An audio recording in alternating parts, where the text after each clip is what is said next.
By August 17th, all realtors will be required to have their buyers sign a representation agreement.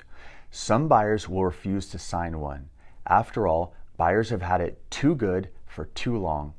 Up until now, a buyer could effectively hire a team of professionals to work for free until that buyer actually bought a home, if ever. Imagine that arrangement in another setting. Imagine if you could hire a team of lawyers to work on a case for you for free, and only one of those lawyers gets paid, and only if you win your case. But now buyers will have to sign a representation agreement, and I recommend checking the exclusive box when you fill it out.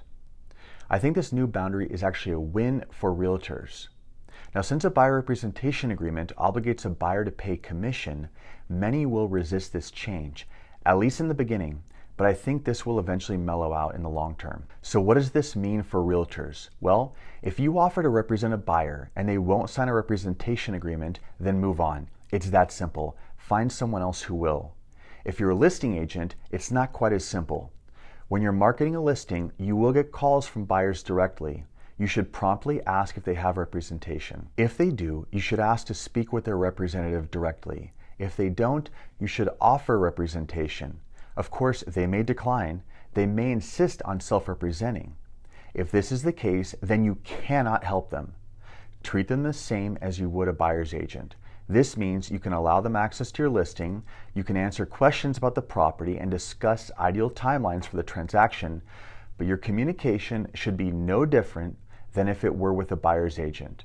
Take note that there is a line for additional compensation if the buyer is unrepresented on the new listing agreement. This is because an unrepresented buyer is a hassle to work with because they will constantly be lost throughout the transaction. But make no mistake, this is absolutely not compensation for dual agency. So what if a buyer calls you about making an offer? Well, tell them to send it. What if they need help writing an offer? Tell them if they're unable to draft an offer themselves, they need to hire someone. They need to hire an agent, hire an attorney, hire a paralegal, use ChatGPT, but they alone have to figure it out. What if the buyer just needs help with the form, or for you to send a blank copy of a purchase agreement, or some guidance to fill it out? The answer is no. They either hire you, or another agent, or an attorney, or they figure it out on their own.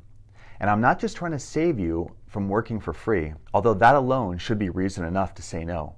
But there's also a question of liability. Inevitably, an unrepresented buyer will get guidance from an agent and then later blame that agent for a problem because these buyers were just innocent consumers misled by a fast-talking real estate agent. You don't want to be in that position. So when an unrepresented buyer wants help from you, just say no.